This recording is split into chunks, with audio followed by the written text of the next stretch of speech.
They were chosen by angels, then cursed by heaven. What became of the fallen angels' wives after they were given access to these divinely revealed secrets is a mystery in and of itself.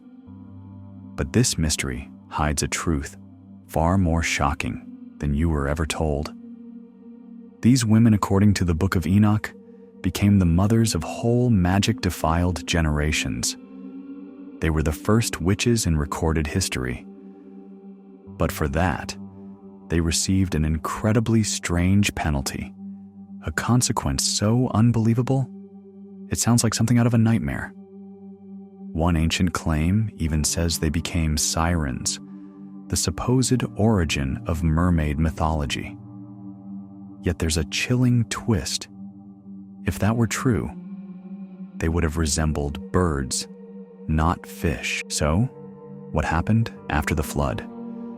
Why does Genesis 6 say, "The sons of God came in unto the daughters of men"?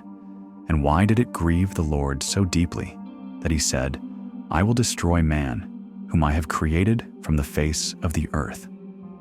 This isn't just a tale. It's a forgotten warning, buried between the lines of scripture and myth. To understand what the wives of the fallen angels truly did after the floods of Noah, we must go back, not just to the Bible, but to the forbidden pages of the Book of Enoch and the ancient echoes of forgotten legends. Comment 777, like this video, and subscribe, because the deeper we go, the more horrifying it becomes. And once you see what was buried, you'll never look at the sea or the sky the same way again. This is what the wives of fallen angels did on earth after the floods of Noah.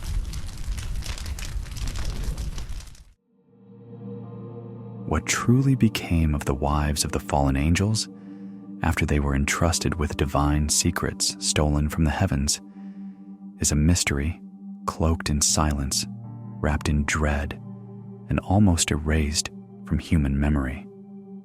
These women, once mortal daughters of men, were chosen not for their strength, but for their beauty, their allure, their vulnerability. But once they had tasted of that forbidden knowledge, once their wombs were seeded by celestial beings who defied the will of the Almighty, they were no longer merely human. They became the wellspring of generations tainted by magic, the origin point of bloodlines soaked in sorcery. These women were not just victims of seduction. They were transformed. They were elevated into something otherworldly, something dangerous. In fact, they stand in history as the very first witches' mothers of a dark inheritance that would echo through the centuries, like a curse whispered in every shadow. But what kind of punishment does heaven decree for those who have been altered by the touch of the fallen?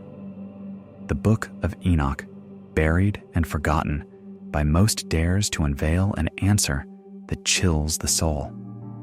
It claims that the wives of the Watchers, those celestial rebels, were cursed to become sirens. Now pause. Think of that.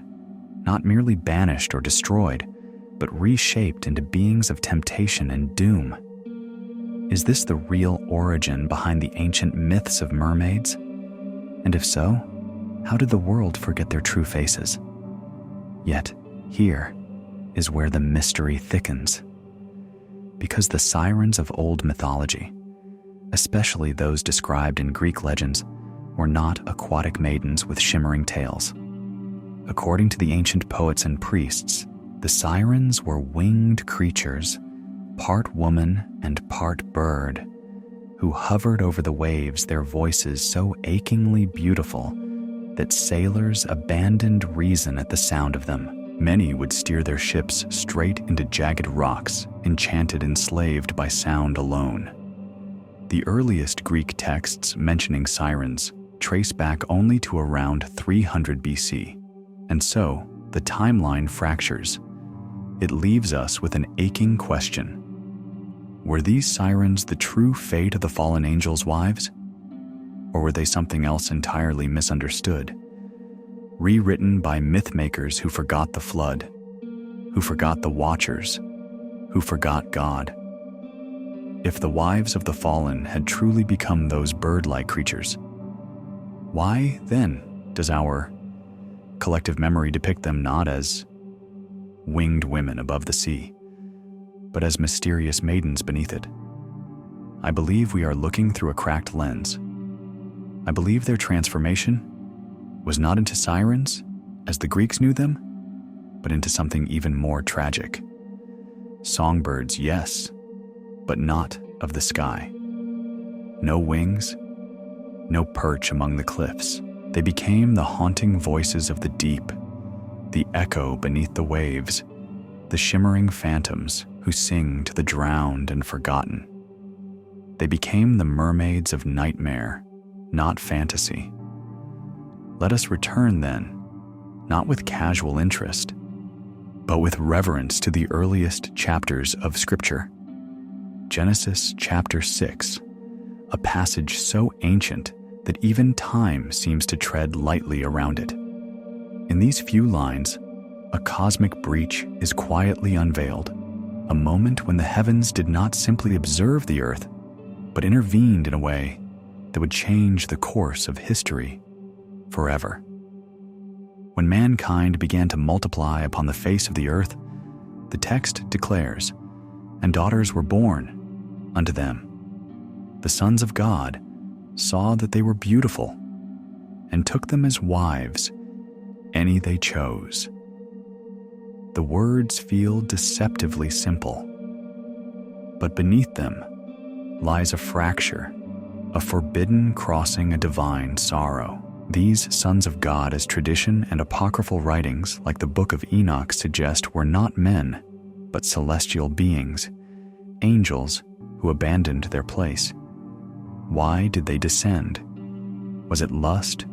Was it rebellion? Was it the desire to mold the earth in their own image? And what of the women? Did they know who had taken them?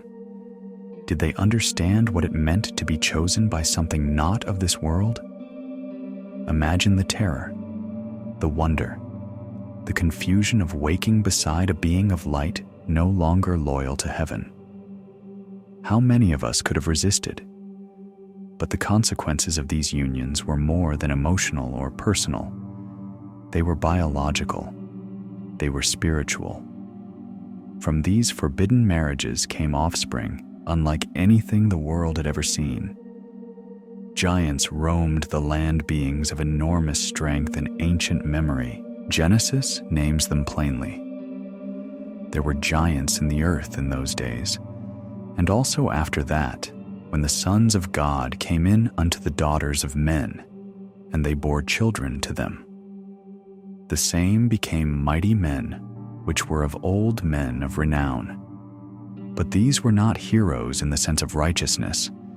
They were legends forged in blood, builders of monuments and destroyers of peace. Their power overwhelmed the balance of creation, and God saw it. Not just the violence, not just the mingled bloodlines, but the corruption of thought itself. Every imagination of the thoughts of man's heart was only evil continually. Can you feel the weight of that evil, not by accident, but as a constant condition? The mind no longer lifted toward truth, but sinking hour by hour into deeper darkness.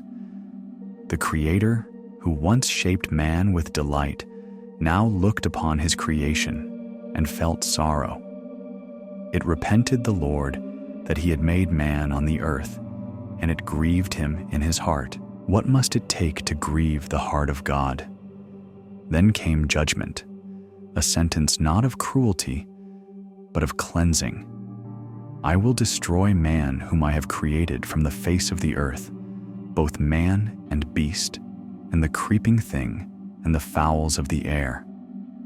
The entire fabric of life had been woven through with rebellion. What had once been good was now spoiled. But even here in the shadow of wrath, a single light flickered. But Noah found grace in the eyes of the Lord. In a world swallowed by wickedness, one man still walked with God. He was just. He was whole in his generation. And because of that, he would become the beginning of a second chance. His sons, Shem, Ham, and Japheth, stood on the brink of a world about to end. The earth had become violent, polluted, dripping with the blood of the innocent and the pride of the corrupt. God looked and saw that every path of man had twisted away from his design, and so he said to Noah, "The end of all flesh has come before me, for the earth is filled with violence through them, and behold, I will destroy them with the earth." So then, if the wives of the fallen angels were truly human daughters of earth, born of flesh and blood, how did they become the Sirens, those eerie, enchanting creatures that ancient lore marks as the very first witches to walk the earth? How could mortal women, once seduced by beings of heaven, be remembered not as victims or queens, but as monstrous hybrids whose voices lured men to death? To answer that, we must trace a path shrouded in fog and fractured memory. We must follow the myths as they migrated, shape-shifted, and quietly slipped into the margins of early Christian thought, sometimes disguised, sometimes demonized, but never fully erased. By the 4th century, the world was changing. The empire that once bowed before the old gods began to kneel at the foot of the cross. Christianity spread, but it did not spread into a vacuum. It spread into a world still soaked in pagan imagination, and so many beliefs were not eradicated, but absorbed, tamed, or twisted. Among them were the Sirens, beings that once stirred terror and awe across the coasts of the Mediterranean. Once, people believed they were real. But as the faith of Christ overtook the myths of Olympus, belief in their literal existence became dangerous, discouraged, nearly forbidden. Yet even as they were cast out of doctrine, the images lingered. Sirens, after all, were hard to forget. They were never just women. The oldest depictions from Greek mythology describe them as creatures with both terrible and beautiful female heads, perched upon bird-like bodies, their wings spread wide, their eyes fixed on the horizon, ever watching for passing ships. They lived on hidden islands surrounded by jagged rocks, where waves crash like drums of war, and there they would sing, not with words of prophecy, but with sounds that bent the human will. Sailors entranced by melodies sweeter than any earthly voice would abandon logic, turn their ships toward the shore, and perish upon the stones. Could it be that this story is more than a metaphor? Could it be the faint memory of real women transformed against their will, cursed to become something other than human? The old artists seem to remember. In early Greek art, the Sirens were painted with wings and feathers, scaly feet gripping ancient stone. Their faces were feminine, yet their bodies belonged to the air, not the sea. Later depictions softened them into something more recognizable: women with bird legs, sometimes with wings, always with instruments. Harps were their favorites, gentle, alluring, deceptively pure. According to the Suda, a 10th century Byzantine encyclopedia compiled in the twilight of the ancient world's memory, the Sirens were once described not as the graceful sea maidens modern fantasy imagines, but as strange and haunting hybrids. From the chest upward, they were sparrows, small, fluttering wild, and from the waist down, they bore the form of women. In some versions, they were merely tiny birds crowned with the faces of human females, an eerie blend of fragility and temptation. There was nothing comforting about them. They were not crafted to soothe, but to unsettle, to awaken ancient instincts buried deep within the human soul. What kind of woman would be remembered this way? What kind of curse would fuse a daughter of Eve with a creature of the wind? Over time, their forms shifted. Stories were rewritten, memories blurred. The sirens slowly became seductive figures, not only alluring through song, but through flesh. It was no longer merely their voices that could unravel a man's resolve, but their entire being. They were no longer half-birds perched on rocks of doom, but radiant women with eyes like prophecy and gestures like enchantments. They became symbols, not of sorrow, but of lust and danger wrapped in beauty.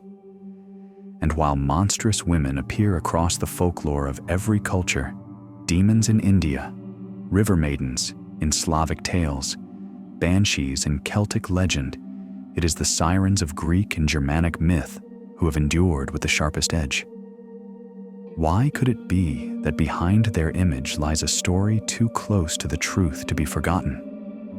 The Greeks could not agree on their number. Some whispered there were only 2 Adam and Telia names that vanished from most scrolls, yet remain like a faint echo in forgotten corners. Others believed in 3 Pino Aglaope and Thelxipeia, or alternatively, Parthenope Ligeia and Leucosia. Each name dripped with ancient syllables, each with a different tone of seduction, a different thread of tragedy. And still, others swore there were 5. 13 said a few more, speaking as though listing the names of angels fallen not from heaven, but from memory. Among these, Thelxiapeia, Thelshteraya, Thelxinoi, Agape, Agamone, Pisino, Paisithoi, Parthenope, Ligeia, Leucosia, Rhydon, and Tellus. Was this a pantheon of tempters or a scattered remembrance of those who were transformed, each name? A different woman cursed by the blood she bore. Even their origin was a matter of uncertainty and contradiction. Their fathers were debated. Phorcys, some said, the ancient sea god who gave rise to other terrors, Gorgons, sea beasts, monsters of the abyss. Others pointed to Achelous, the winding river deity, known for his changing form and unpredictable fury. Their mothers were drawn from an equally mystical lineage, perhaps a muse Terpsichore, the dancer, or Melpomene. The voice of tragedy? Perhaps a nymph named Sterope, or perhaps the earth herself, Gaia, offering her womb to harbor something between divine inspiration and divine judgment. Unlike the seductive sea maidens of ancient Greece, the Germanic siren stood apart, mysterious, mournful, and rooted in a different kind of sorrow. Her name was Lorelei, sometimes spelled Lurley, and her legend clung like mist to the cliffs of the Rhine. At times, she resembled the enchanting sirens of Anthemoessa, whose songs lured sailors to their doom. But in other tellings, she was something else entirely, a forsaken woman broken by betrayal, transformed into a wandering spirit, aching for a love long lost.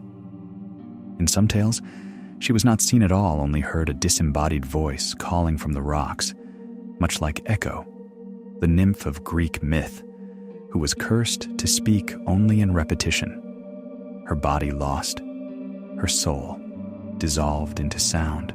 Can you imagine standing on the deck of a ship, hearing a voice so tender, so unbearably beautiful, that every instinct in your body compels you to follow it, even if it means death? That was her power. Lorelei's song didn't scream or seduce with fire. It wept, it ached, it promised warmth belonging redemption. And as men steered their ships closer to its haunting source, drawn to the illusion of love reborn, they found only sharp rocks and the icy pull of the river's depths. For the Greeks, the place of danger was a distant island called Anthemoessa. But for Lorelei, it was the cliff that now bears her name, an enormous jagged precipice rising above the Rhine like a tombstone for every soul she ever called home. They are without exception creatures of staggering beauty, so mesmerizing in fact that their very presence bends the will of men and mortals alike. Born from a lineage both divine and cursed, sirens often bear golden hair shimmering like threads of sunlight on the sea. Yet their allure is not confined to one form. Their locks may range from silver to obsidian, from blood red to deep ocean blue colors that defy earthly norms and hint at a magic that courses beneath the skin. Their bodies are no less varied, some slender and ethereal, others full-figured and sensuous, all bearing an otherworldly grace that no human could truly mirror. Some walk among men as if they were daughters of Eve, indistinguishable from mortal women. Others reveal their heritage more openly, bearing wings like great ravens or doves' torsos that flow into feathered limbs, talons sharp as judgment, and eyes that flicker with the memory of ancient skies. Their appearance alone, however, is only the beginning. The sirens are not solitary by nature. From birth, they are woven into tightly knit clusters known as choir sisterhoods, not only of blood, but of voice, purpose, and soul. These choirs remain together across the centuries, their bonds deeper than mere companionship. Within every choir, one sister almost always rises above the rest, not in cruelty or ambition, but in song.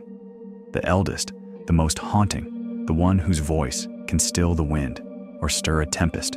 With a single note, she becomes the leader, the keeper of harmony, the soul of the siren chorus. And this bond is sacred. No other siren is allowed to intrude upon it. A choir, once formed, is never opened. If a siren's sisters perish, if death or misfortune tears her away, she will not seek to replace them, nor join another. Instead, she vanishes. Where does she go? To a forgotten island, to a cliff above stormy waters, to a cave where the moonlight never reaches.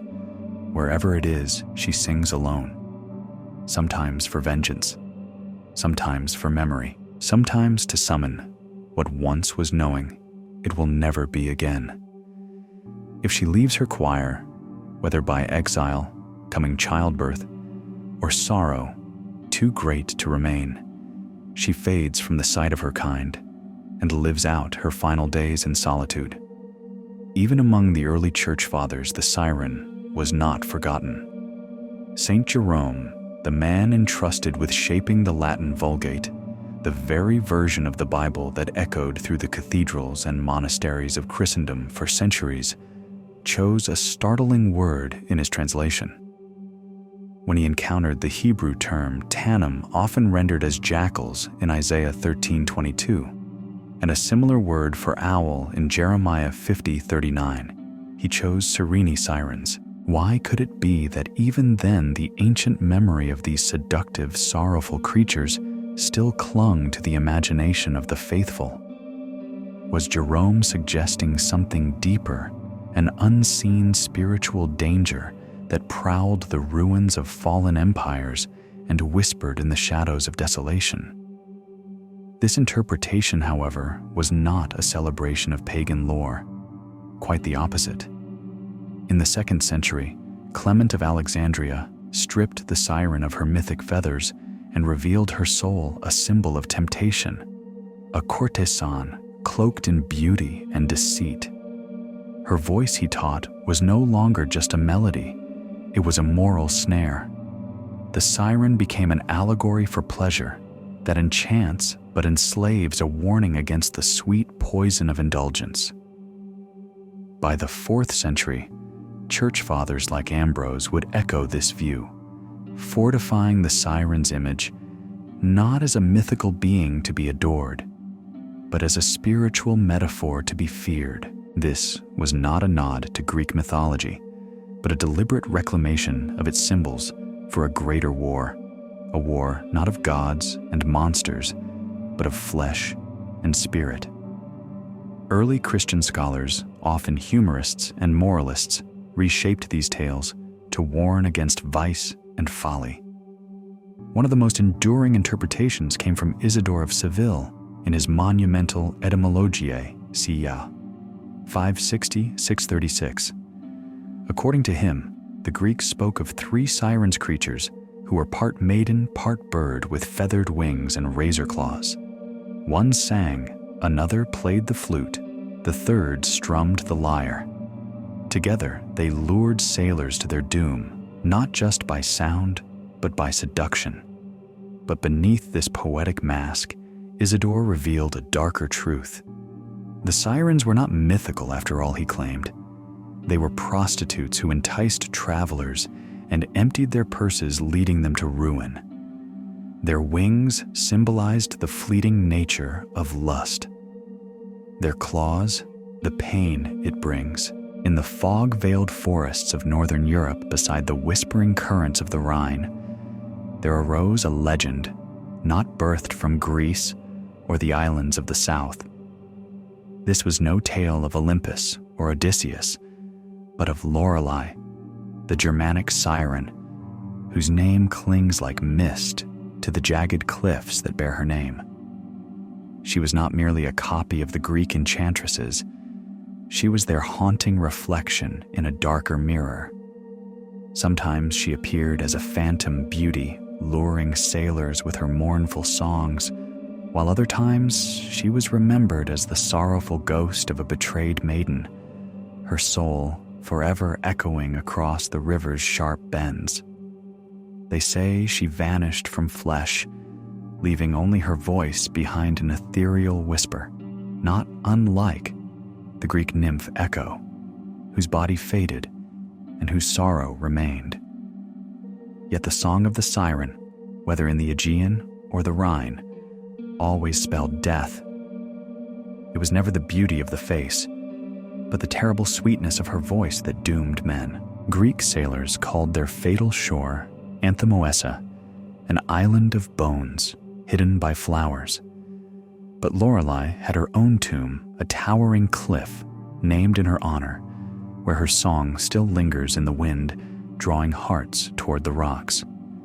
Their beauty defied reason. These creatures of ancient song possessed a divine elegance that seemed to come from another world. Often blonde, yes though, their hair could shimmer in shades unknown to human lineage, silver, like moonlight, deep green, like the sea's heart, or copper red, as if fire had kissed each strand.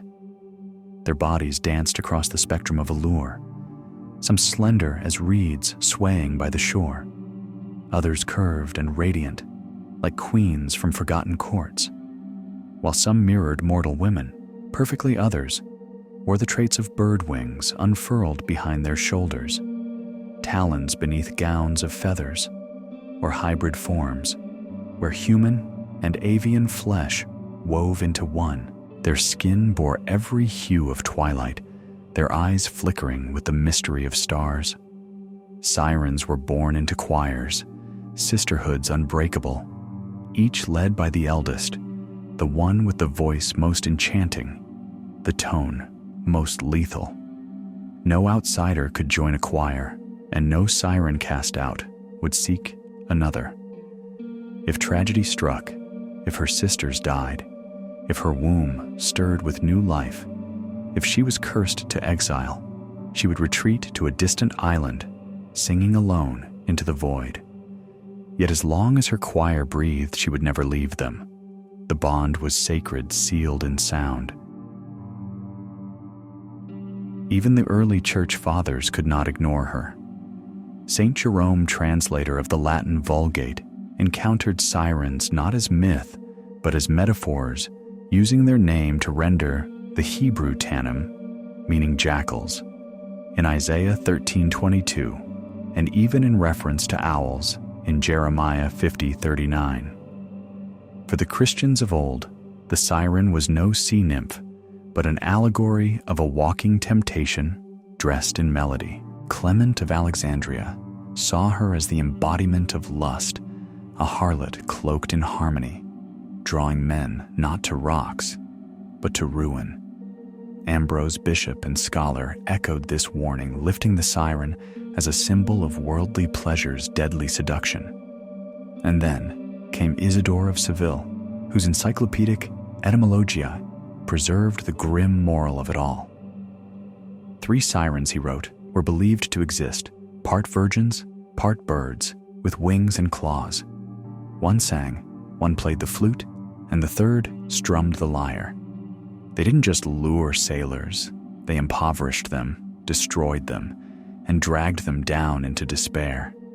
Wings and claws because love moves fast and wounds deeply. He concluded with an eerie twist. They lingered in the sea because, like Venus, they were born of the wave. In the ancient Christian bestiary known as the Physiologus, a book of creatures both holy and cursed sirens were grouped with the Onocentaur's beasts that were part man, part donkey. Their fates were intertwined, their images haunting the pages of the Septuagint translations of Isaiah 13 and 34. Later, Latin bestiaries, particularly the B-text family, carried their legacy forward. The original Greek avian vision of the siren half-woman, half-bird remained dominant through the 6th century. But somewhere along the tide of time, the image shifted. The woman bird gave way to the woman fish. In the 9th century, Baron Physiologus, despite text describing her feathers and wings, the illustration dared to show a mermaid. By the 13th century, manuscripts from England painted groups of sirens with long fishtails gliding through the water, even while the written word still insisted they were fowl-shaped. In some versions, she held a lyre or flute, but others placed strange items in her hands: a slim, snake-like fish, a comb, or a mirror. These last 2 symbols of vanity and seduction became permanent fixtures of mermaid iconography across Europe. Yet older codices still defied the trend. One manuscript showed 3 sirens, each clearly bird-like with talons and wings. Some sirens wore wings on their backs, others had them sprouting from the hips. They were hybrids, neither one thing nor another, and in their ambiguity lay their danger. For they sang not just from lips, but from the unknown, and it is always the unknown that kills. And now that you've reached the end of this haunting journey, pause not just to absorb the mythology, but to search your own soul. This is not merely a tale about sirens or angels or forgotten women turned into creatures of sorrow. It's a reflection of something much deeper: the spiritual cost of disobedience, the transformation that occurs when something sacred is violated, and the quiet tragedy that follows when the divine is mixed with the profane. The women in this story were not evil. They were human, vulnerable, beautiful, chosen by beings far beyond their comprehension. But once the line between heaven and earth was crossed, they could never return to who they were. They became vessels of forbidden knowledge, bearers of a bloodline that heaven could not allow to continue.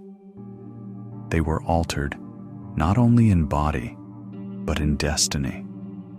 And though they did not choose to fall, they became part of the fall nonetheless. In their transformation into sirens, into voices of longing and ruin, we are reminded of the power of seduction, not only in the flesh, but in ideas, in curiosity, in the hunger for what is not ours to touch. How often do we too reach for things that were never meant for us?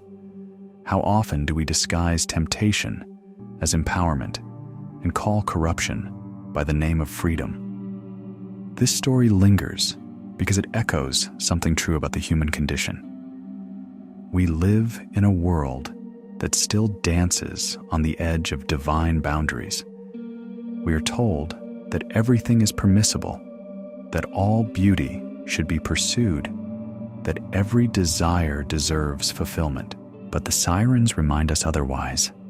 They remind us that not all beauty is holy, that not every voice should be followed, that some songs, no matter how sweet, lead only to shipwreck. Their song is the sound of consequence, haunting, seductive, and irreversible. And today, in our own world, filled with noise, with distractions, with spiritual confusion, that song still plays. It calls to the parts of us that are tired, lonely, longing for something more. But the lesson is clear discernment, is the shield that keeps us from steering toward the rocks. Wisdom is the anchor that holds us steady in a sea of false promises. So perhaps the Sirens are not just echoes of a forgotten curse, but warnings that still speak. Not to fear femininity or beauty or desire, but to recognize the danger of losing ourselves in them, to guard our hearts, to cherish what is sacred, and to remember that even the most beautiful song can be a lie, especially when it tells us to abandon everything for the thrill of the unknown. Thank you for journeying with us through this forgotten tale, one buried beneath floods, veiled in apocryphal scrolls, and echoed in the cries of ancient ruins. If this story stirred your spirit, sparked a memory, or opened your eyes to what might have been hidden in plain sight, then you are already part of a rare remnant that dares to ask, to seek, and to uncover. If you felt something shift inside, comment 777 below. Let's find the others who still remember. And if you want to go deeper into the mysteries of old, don't forget to like this video, subscribe to the channel, and hit the bell icon so you never miss a revelation. May the Most High bless you with discernment, protect your steps in days of great deception, and keep the flame of truth alive in your soul. Until next time, stay watchful, stay grounded, and stay blessed.